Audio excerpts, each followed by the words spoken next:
Vamos a Mateo 16.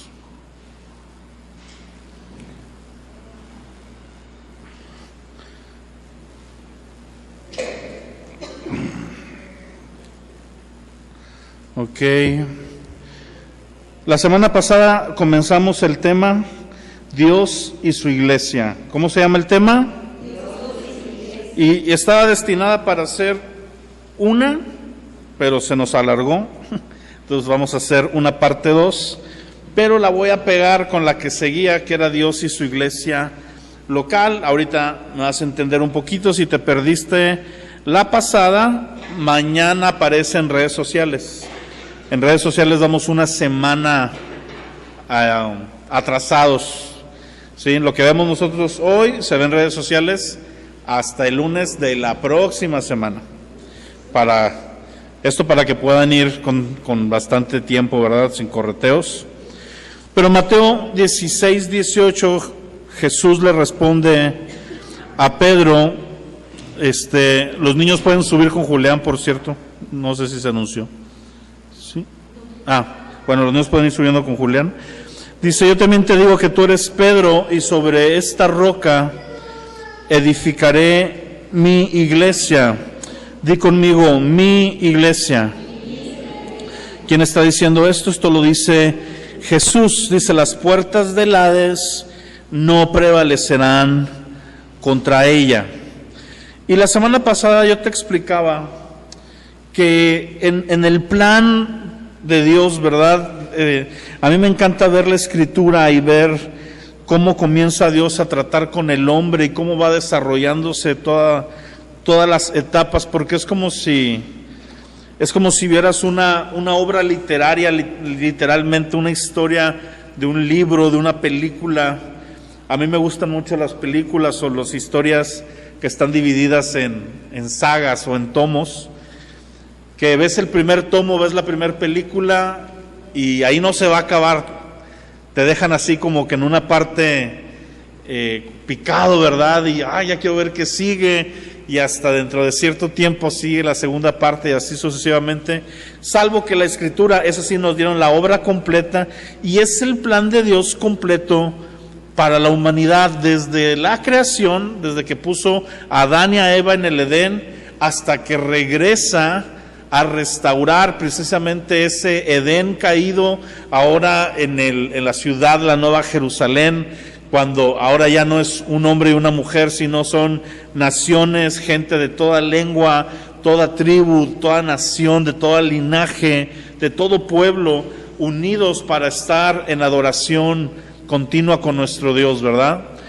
Y en este plan maravilloso de Dios, en esta historia fantástica, y cuando digo fantástica no me refiero a que no sea real, sino a que es demasiado impresionante.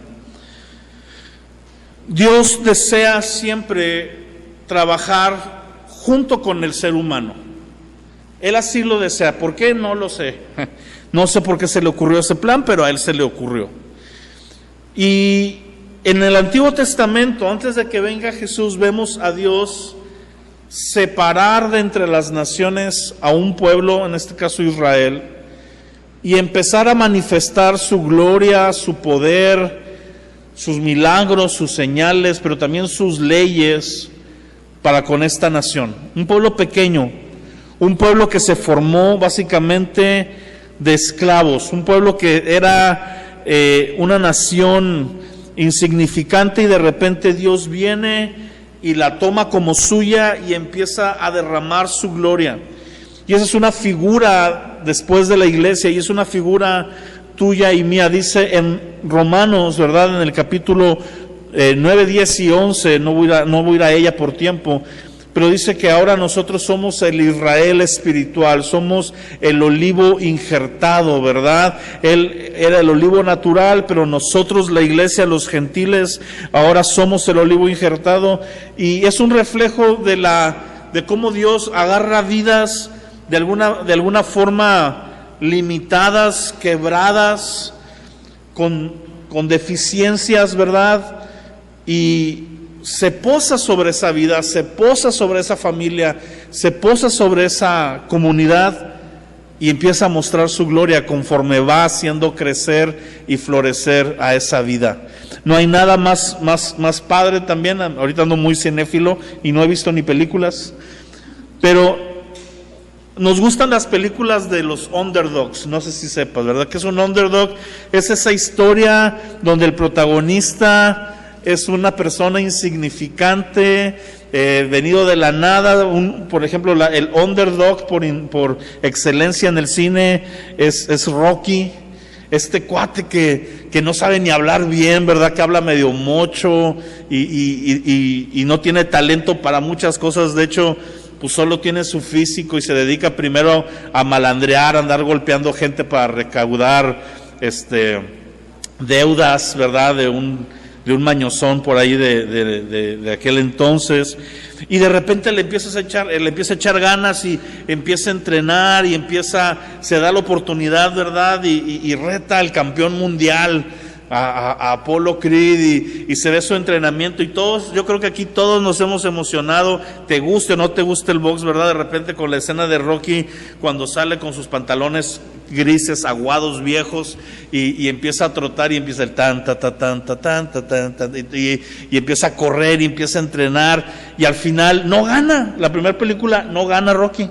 Si no la has visto, ya el spoiler, son 40 años que salió, ¿verdad? Ya no te spoileé. Pero la primera no la gana, la pierde.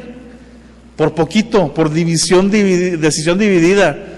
Y muchos dicen que él ganó, pero que no se la quisieron dar. Y aún en medio de la derrota, nos gusta esta historia de esta persona que sale de la nada y crece y triunfa, y ya en la segunda se consolida y se vuelve el campeón, y etcétera. Y esa es nuestra historia con el Señor.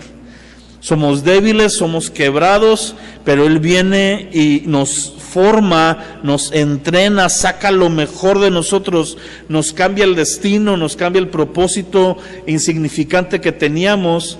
Y aunque no me gusta usar esa frase, la voy a usar por primera vez, yo creo en 15 años, pero nos hace un campeón, ¿verdad? Y no vas a volver a oír esa frase dentro de mucho tiempo. Pero esa es la iglesia. Jesús está viendo a Pedro y le dice, ¿sabes qué, Pedro? Yo tengo un plan, voy a edificar mi iglesia. Es decir, la iglesia no es tan importante en sí misma, es importante por a quién le pertenece. Dile, pertenecemos a Cristo. Porque tú y yo somos la iglesia. Y Jesús ha dicho, esta es mi iglesia, esto es un asunto personal, esto yo me lo tomo como mío. No es la iglesia, no es un grupo de gente, es mi grupo de gente. No es la novia, es mi novia, es mi amada, es mi cuerpo, son mis siervos, son mis hijos. Y hay un sentimiento de apropiación por parte de Cristo hacia nosotros, y eso a nosotros debería de levantarnos a un lugar de libertad, a un lugar de plenitud, a un lugar donde se quiebren los complejos, se quiebren todos los traumas, todos los asegúnes con los que venimos, porque se trata de que somos propiedad exclusiva de Jesús. Amén. El apóstol Pedro dice que somos un pueblo escogido por Dios, somos un linaje santo, apartado, separado, ¿verdad? Para que anunciemos su luz admirable. Y cuando Cristo formó a la iglesia, Él da una promesa y dice, las puertas del Hades no van a prevalecer contra ella. La iglesia de Cristo es una iglesia, somos una institución que no hay poder ni humano ni diabólico que la pueda frenar. Desde que se instauró, desde Hechos capítulo 2, que viene el Espíritu Santo sobre ellos y se inaugura, digamos que es el corte del listón de la iglesia que dejó preparada a Cristo. Desde ahí ha habido persecución, desde ahí se levantaron las tinieblas para tratar de callar a la iglesia, para tratar de diezmarla, de destruirla, de menguarla, pero la promesa de Cristo ha sido constante, y en tiempos de gran persecución hay hay gran crecimiento, y en tiempos de gran dificultad y de gran oscurantismo, cuando la iglesia parecía por ahí de 1500 que ya no necesitaba enemigos que la destruyeran, sino que ella misma se estaba destruyendo dentro de ella por tomar malas decisiones y por hacer cosas, ahí en medio de todo eso Dios levanta un remanente y vuelve la iglesia a su gloria, y esto va a pasar y va a pasar cada vez y cada etapa hasta que Cristo venga. Amén.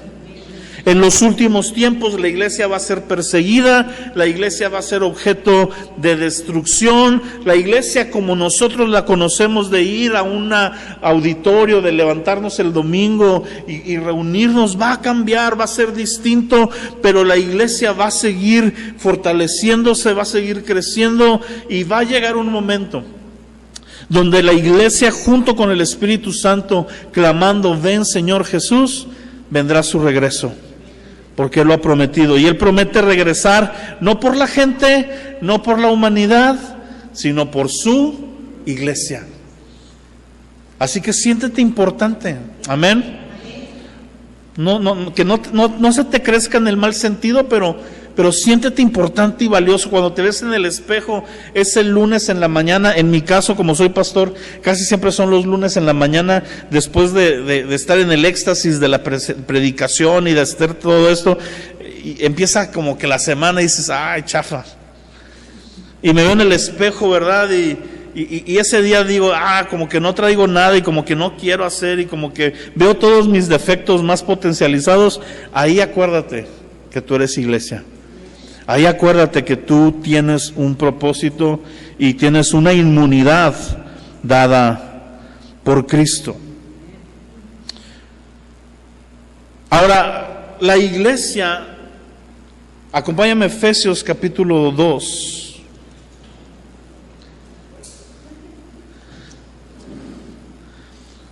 Este cuerpo al que tú y yo pertenecemos,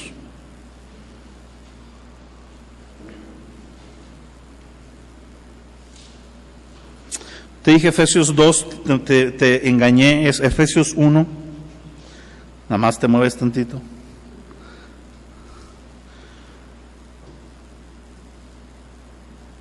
(1:16) te volví a engañar. 1:15,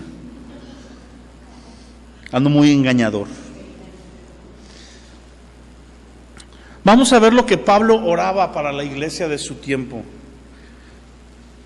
¿Y por qué es importante esta oración? Porque yo creo que los apóstoles sabían cómo orar. Amén.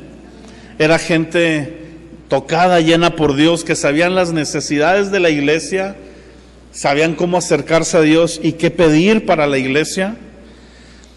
Y muchas veces cuando tú y yo leemos, se le llaman oraciones apostólicas a las oraciones que hicieron los apóstoles o las mismas que hizo Jesús. Pues como que son muy diferentes a las oraciones que haríamos nosotros el día de hoy. Y es mejor ver qué piden ellos y sobre eso pedir nosotros y caminar nosotros. Por eso dice Pablo, dice, por esta causa, también yo habiendo oído de vuestra fe en el Señor Jesús y del amor para con todos los santos, no dejo de dar gracias por ustedes, haciendo memoria de ustedes en mis oraciones. Y en el versículo 17 dice, ¿para qué? Ahí viene el para qué ora por nosotros, o por Efesios. Pero esa es una oración que aplica para todo creyente. Dice, para que el Dios de nuestro Señor Jesucristo, el Padre de gloria, les dé un espíritu de sabiduría y de revelación en el conocimiento de Él. Hace rato cantábamos, ¿verdad? Yo te pido, Padre de amor, sabiduría y revelación. Ven y alumbra mis ojos hoy y el corazón. Está inspirado en este versículo. El apóstol Pablo está orando y dice, yo quiero que la iglesia tenga un espíritu de sabiduría y de revelación, pero en el conocimiento de Dios. Es decir, la oración del apóstol Pablo es, yo quiero, Dios, pedirte que te le reveles a tu iglesia. Y hoy necesitamos eso. La iglesia de hoy es una iglesia que está tal vez no tan efectiva como debería, porque gran parte de la iglesia hoy está centrada en sí misma, está centrada en sus necesidades. Pedimos a Dios cosas para nosotros, y no me malentiendas, está bien que pidas para ti. De hecho, el Señor dice: pide y se te dará. Clama a mí y yo responderé. ¿Sí?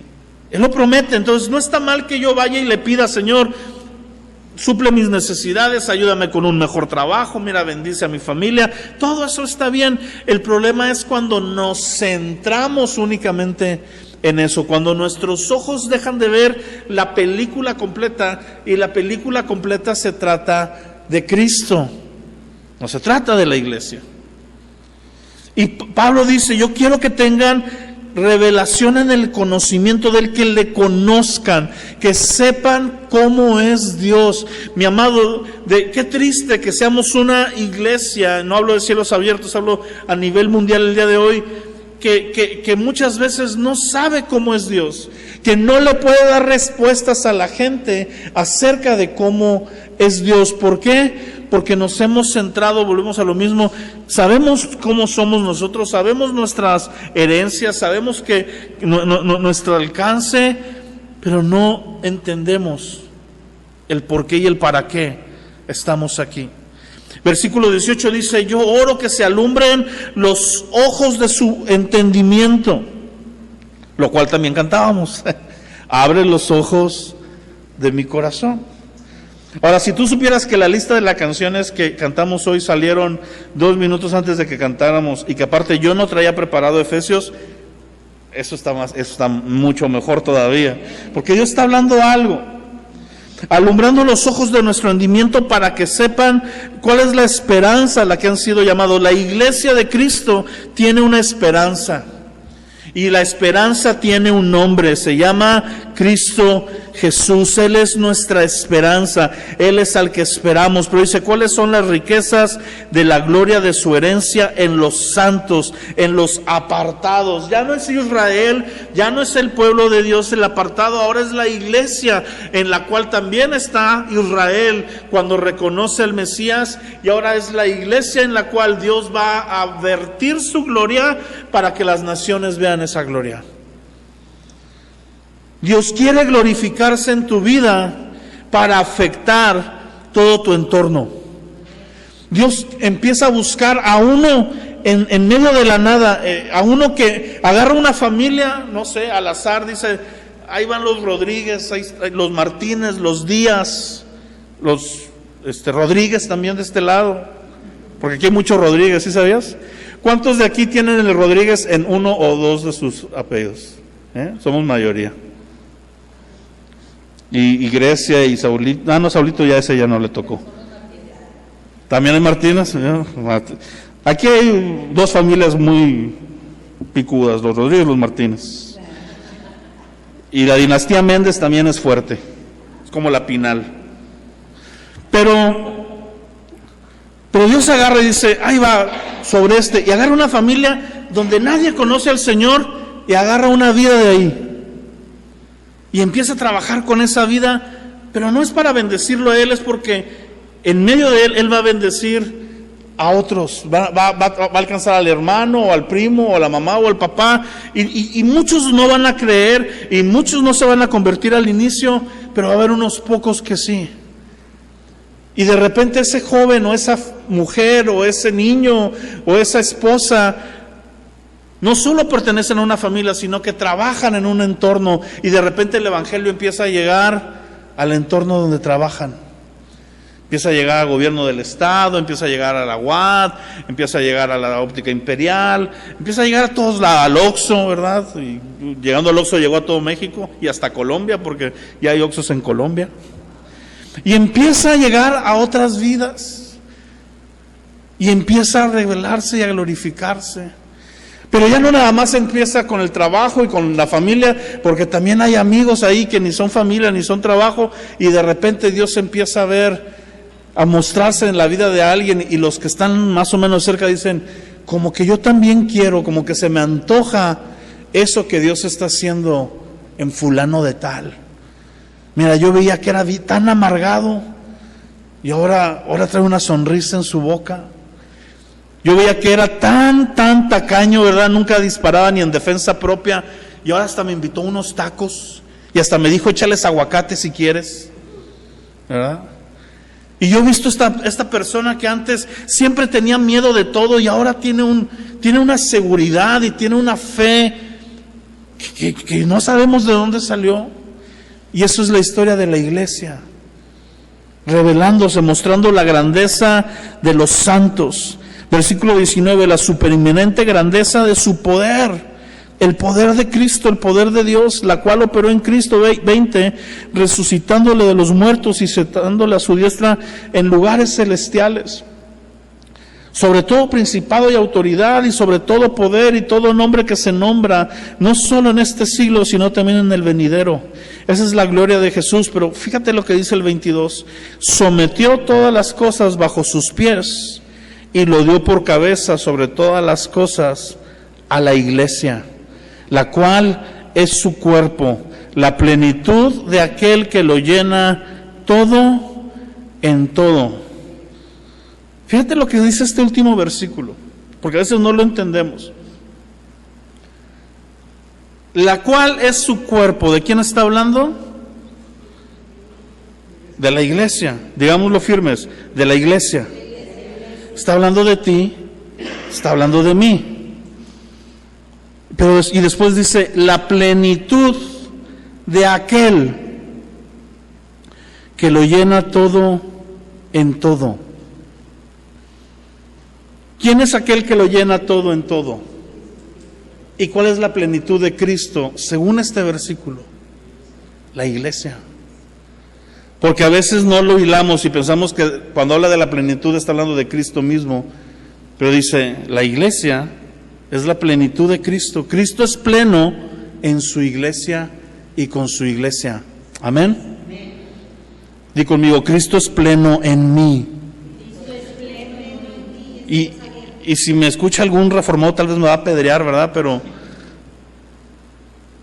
Pero así como nosotros somos plenos en Cristo, Cristo cumple su llamado y propósito celestial de ser el Hijo y de dar su vida en formarse una iglesia y junto con su iglesia reinar, junto con su iglesia trabajar. Aquí escribí 6 cosas o 5 cosas, te las voy a decir rápidamente, que hace Cristo a través de su iglesia. La primera es que la iglesia tiene la tarea de llevar el mensaje del Evangelio. No son los ángeles, no son los seres celestiales, es la iglesia a la cual Cristo llenó de poder con un mensaje, con una palabra, con su palabra. El poder de la iglesia no está en hacer milagros, el poder de la iglesia no está en ver señales, aunque creemos en milagros y señales. El poder de la iglesia está en el mensaje que Cristo le dio a su iglesia. Un mensaje que da vida eterna, un mensaje que transforma, un mensaje que cambia. Por eso queremos ir hoy a hospitales. No es para darles el alimento es la excusa para que presten sus oídos unos minutos y escuchen el mensaje que cambia vidas. Es un mensaje tan fuerte que los países tiranos, los países opresores, prohíben la entrada de Biblias a su país. No prohíben la entrada del Corán, no prohíben la entrada de otros libros, no prohíben la entrada de otras religiones, pero cuando se trata del mensaje del Evangelio, que no se escuche. Cuando se trata del nombre de Jesús, que no se escuche. Tú puedes ver cómo en la televisión abierta y de paga se enseña cualquier sarta de mugrero. Yo no sé si es qué estación es en Victoria, pero siempre que la prendo, como que traigo un tino o como que siempre salgo a la misma hora o las dos. Pero prendo el radio y siempre escucho, bienvenidos a Luz y Verdad. Digo, el nombre se oye padre. Y empieza, hermanito, hermanita, ¿usted tiene un mal? ¿A usted le hicieron esto? Hable, por favor. ¿Cuándo cumpleaños usted? Déjeme decir, dígame el cumpleaños de su esposo. Él es Capricornio ascendente con Acuario. Y déjeme decirle, usted camina con los 2 pies y usted tiene entonces y empiezan ahí a decirle unas... y venga con nosotros y la voy a sanar. Y yo, le cambio. Y le cambio y está otro. Yo soy el indito, el amigo que quiere venir a ayudarte a que tu emprendimiento crezca. Ven con el indio Joaquín y no sé. Y prendo la tele y está misada. Y Walter Mercado.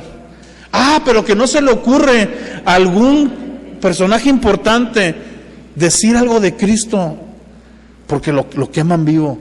Yo no sé si se acuerdan, esto ya es viejito, es como de hace 2 sexenios, pero una alcaldesa o algo de Monterrey que dijo, le doy las llaves de la ciudad a Cristo. Uy, la derrumbaron, ¿verdad?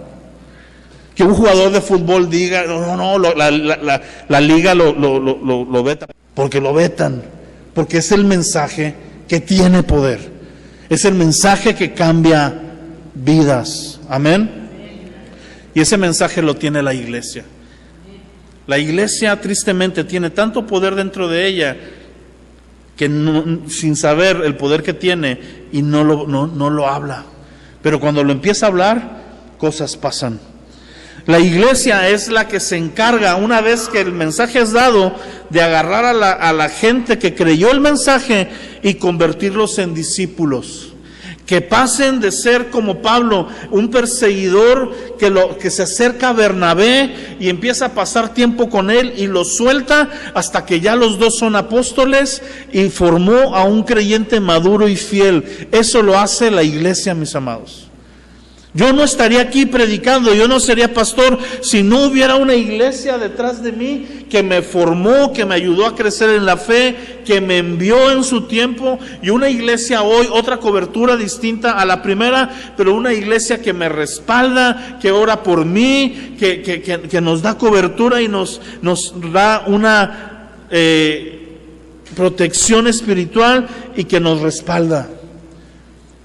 La iglesia forma nuevos creyentes. Si tú eres un creyente que quiere ser formado, tú necesitas acercarte a la iglesia. La iglesia preserva la sociedad en medio de un mundo que es un caos. Jesús dijo, ustedes son la sal de la tierra. Y en el tiempo que Jesús lo dijo, la sal servía mayormente, entre muchas cosas, para conservar alimentos. Se metían las carnes o los alimentos en porciones de sal y se mantenían porque no había refrigeradores, no había hielos, no había nada de esto. Y cuando Jesús le está diciendo a la iglesia, ustedes son la sal de la tierra, es que nosotros estamos puestos en medio de una sociedad para interceder por ella, para que Dios la salve y la restaure. Por eso dice en Crónicas, si mi pueblo, el cual bajo mi nombre es invocado, se postraren y oraren y buscaren mi rostro y se arrepintieran de sus malos caminos, yo bajaré y sanaré su tierra. Y por eso les dice también cuando son llevados en cautiverio, oren por la ciudad en la que están, porque en la paz de esa ciudad ustedes tendrán paz. Dios nos ha colocado en el tiempo que estamos y en la sociedad que estamos para hacer un cambio en esta sociedad. Es la iglesia la que prepara el terreno para que Jesús regrese. Cuando Jesús vino por primera vez, hubo un hombre, Juan el Bautista, que preparó el camino del Señor. Y ahora en su segunda venida viene el Espíritu de Juan sobre la iglesia para que nosotros prediquemos que se prepare el camino del Señor. Pero los primeros que tenemos que estar preparados somos nosotros. No podemos preparar a alguien si nosotros no nos hemos preparado primero. Amén. Y ahora acompáñame a Hechos capítulo 2. Ya con esto voy a comenzar a terminar.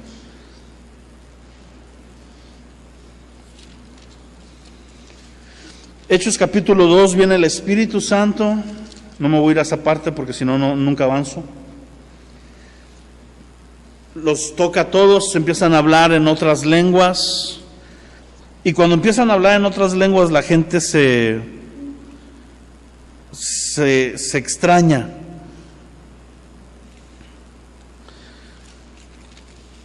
Y empiezan a decir, ¿será que están borrachos? Eso está en el versículo 13 del capítulo 2. Pero el versículo 14, Pedro se pone de pie Y dice esto: entonces Pedro, poniéndose de pie con los 11, alzó la voz y les habló diciendo: varones judíos y todos los que habitan en Jerusalén, esto les sea notorio y oigan mis palabras, porque estos no están borrachos como ustedes suponen. Y lo que siempre me ha encantado es la razón por la cual Pedro dice que no están borrachos. Dice, porque apenas es la hora tercera del día. Es muy temprano para que estén tomados. ¿Sí? Dice, mas esto que está pasando es lo que dijo el profeta Joel, que en los postreros días derramaré mi espíritu sobre toda carne, sus hijos y sus hijas profetizarán, y sus jóvenes verán visiones, y sus ancianos soñarán sueños. Y de cierto sobre mis siervos y siervas en aquellos días derramaré de mi espíritu y profetizarán. Amén.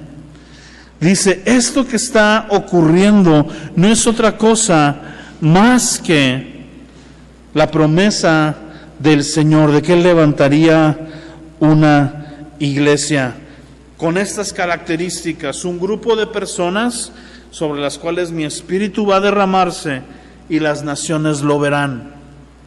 Y hay otra promesa cuando dice, se levantará el tabernáculo caído de David. Y esa promesa también es de acuerdo a la iglesia según el libro de Hechos. ¿Cuál era el tabernáculo caído de David? ¿Qué característica tenía? Tenía una característica muy particular. El tabernáculo de David no tenía nada especial, di conmigo, nada especial, más que la presencia de Dios. Era una choza. De hecho hay una traducción que dice la choza caída de David. Imagínate que hoy leemos una versión victorense moderna, el galerón. ¿Sí? Era una tienda de campaña. Cualquier tienda de campaña, no estaba hecha de nada especial. El tabernáculo de Moisés estaba hecho de maderas finas, de cierto tipo de maderas, de cierto tipo de telas, de ciertas medidas, de ciertos colores, con oro por todos lados, piedras preciosas. ¿Y sabes qué pasó? El pueblo se desvió. Y el pueblo empezó a pensar que el poder estaba en la piedra fina, en la madera, en las formas, en las maneras, ¿verdad? Y ahí tenemos a creyentes edificando templos grandiosos que un día se van a caer.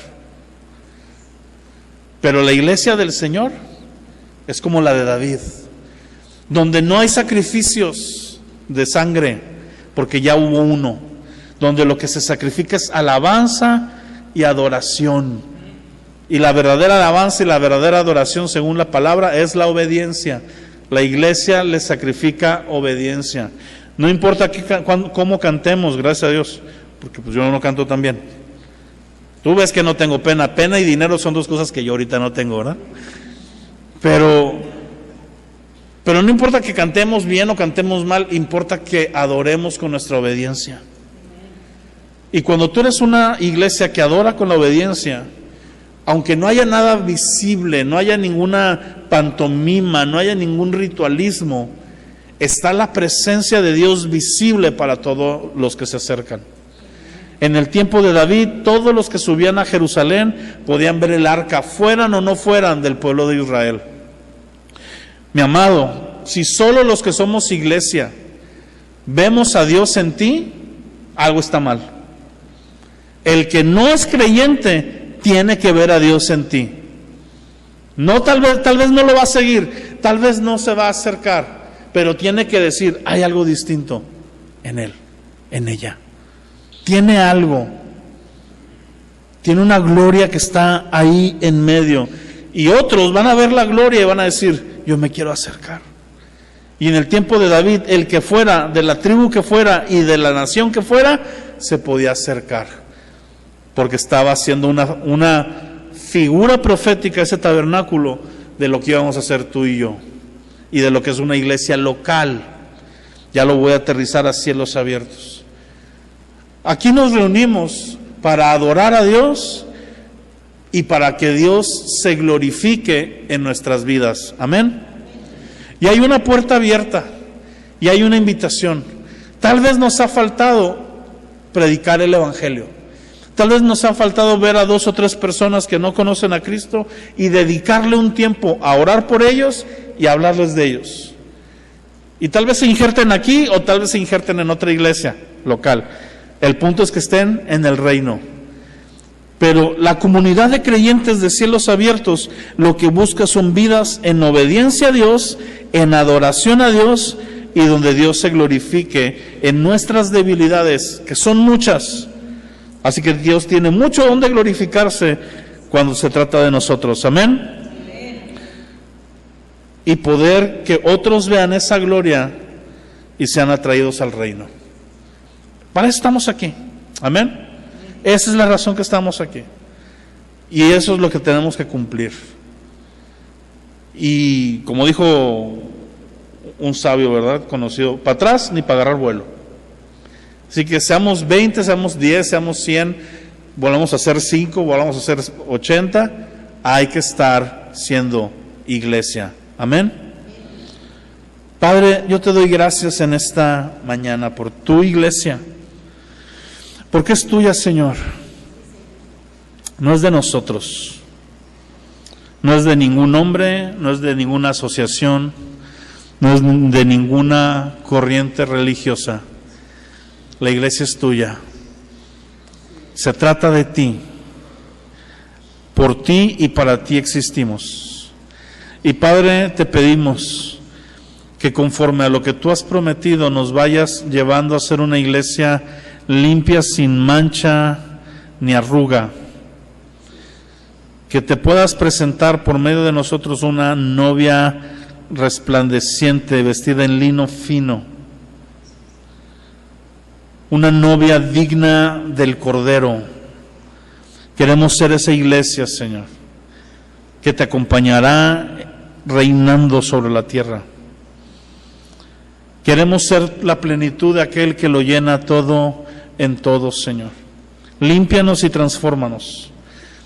Y recuérdanos el valor que tenemos en ser tu iglesia, pero también la responsabilidad, la tarea que tenemos para ser la sal de la tierra, la luz de este mundo, para llevar a las naciones tu palabra, en el nombre de Cristo Jesús.